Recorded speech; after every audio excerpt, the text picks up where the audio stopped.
नमस्ते, म छितेन तपाईहरुलाई स्वागत गर्छु मेरो च्यानलमा। आज चाहिँ पर्क स्याप्टा बनाइरहेको छु र यसलाई बनाउनको लागि चाहिँ मैले यहाँनिर 1 केजी सुँगुरको मासु लिएको छु। त्यसै गरेर अदुवालाई चाहिँ मैले यसरी काटेर राखेको छु अनि प्याजलाई यसरी लामो लामो गरेर काटेको छु। अनि लसुनलाई चाहिँ मैले अलिअलि कुचाएको मात्र छु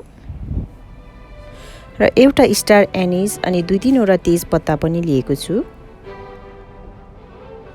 र प्रेसर कुकर लिने अनि अब सबै मासु एक कोडा गर्दै त्यो प्रेसर कुकरमा राखिदिने।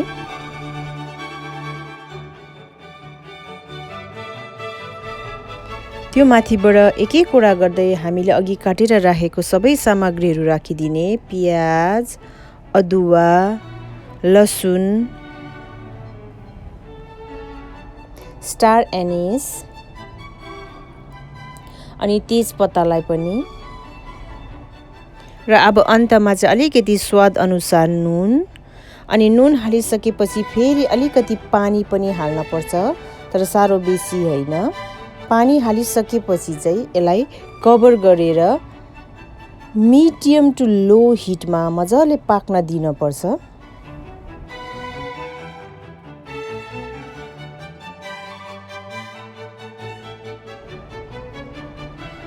र अब यो मासु चाहिँ एकदम मजाले पाकिसकेको छ र यो मासुलाई चाहिँ तपाईहरुले एउटा प्लेटमा निकाल्ने अनि प्लेटमा निकालेर त्यतिकै बाहिर सेलिन दिन पनि सक्नुहुन्छ, अथवा तपाईहरुकोमा टाइम छ भने यसलाई फ्रिजमा राखेर चिल पनि गर्न सक्नुहुन्छ। तपाईहरुले त्यसो गर्नाले चाहिँ यो मासु काट्दा एकदमै सजिलो हुन जान्छ। र यति गरिसकेपछि अब हामी यसलाई स्टर फ्राई गर्ने सामग्रीहरू रेडी गर्नपट्टि लागौं। र अब चाहिँ यसलाई स्टर फ्राई गर्नको लागि मैले एउटा ठुलो साइजको प्याजलाई यसरी काटेर राखेको छु अनि मिडियम साइजको टमाटरलाई चाहिँ यसरी मसिनो गरेर चप गरेको छु अनि खोर्सानी चाहिँ हरियो, रातो, सुक्खा जस्तो पनि हाल्दा हुन्छ। जिन्जर गार्लिकको पेस्ट 2 चम्ची ठुलो चम्चीको, डार्क सोया सस 1 टीस्पुन, नुन अनि प्याजको साग। ल हेर्नुस् त, यहाँनिर मैले मासु एकदमै पातुलो गरेर यसरी काटेको छु। ल है त अब यसलाई स्टर फ्राई गरौँ है त। एउटा तातो कराईमा 2-3 चम्ची तेल लिने। अब तातो तेलमा माथिबाट यो मासुको स्लाइसलाई राखिदिने र ग्यासको फ्लेम चाहिँ एकदमै हाई राखेर यसलाई मजाले एकछिन फ्राई हुन दिनुपर्छ।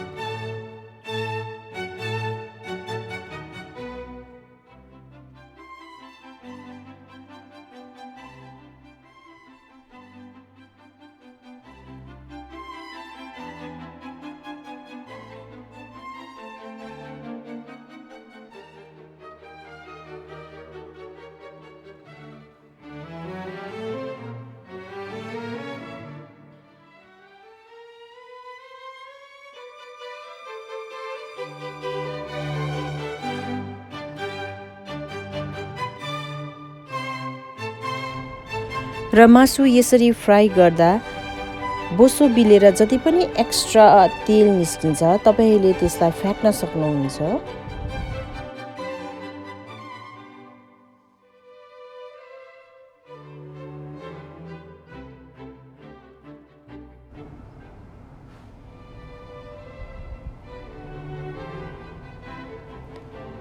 र अब तपाईहरुले यसरी एक्स्ट्रा ओइल निकालिसकेपछि चाहिँ यसमा प्याज राख्ने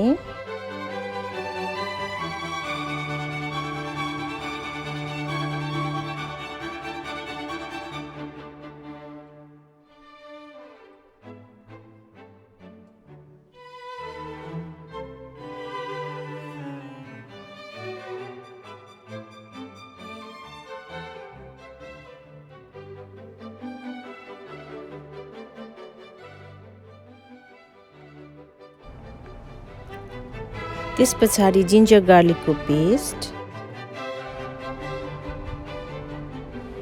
अनि टमाटर र खुर्सानीलाई पनि राख्ने र यसरी सबै सामग्रीहरू राख्दै मजाले यसलाई चलाउँदै पकाउने।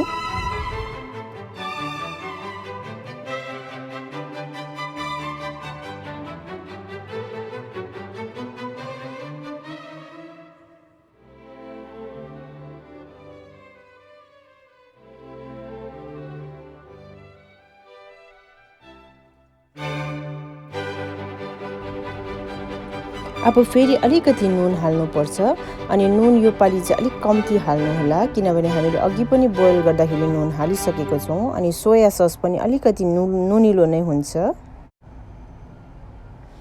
र अब सोया सस हाल्ने अनि सोया सस हालेर पनि फेरि मजाले यसलाई चलाउनुपर्छ।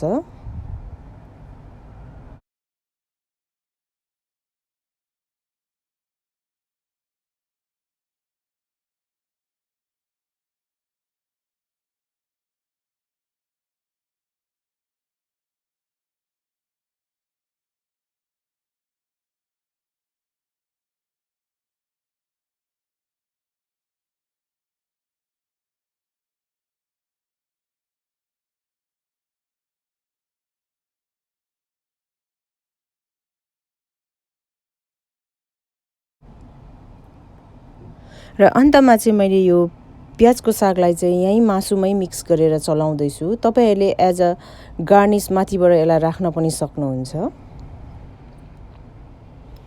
ल हेर्नुहोस् त पर्क स्याप्टा बनाउनु पनि कति सजिलो छ। यसलाई नर्मली टी मोमोसँग इन्जोय गर्न सक्नुहुन्छ र बनाएर ट्राई गर्नुहोस् है मेरो रेसिपीलाई। र मेरो च्यानललाई सब्सक्राइब, लाइक, सेयर अनि कमेन्ट्स गर्नु चाहिँ नबिर्सिदिनुहोस् है। Thank you. Bye-bye.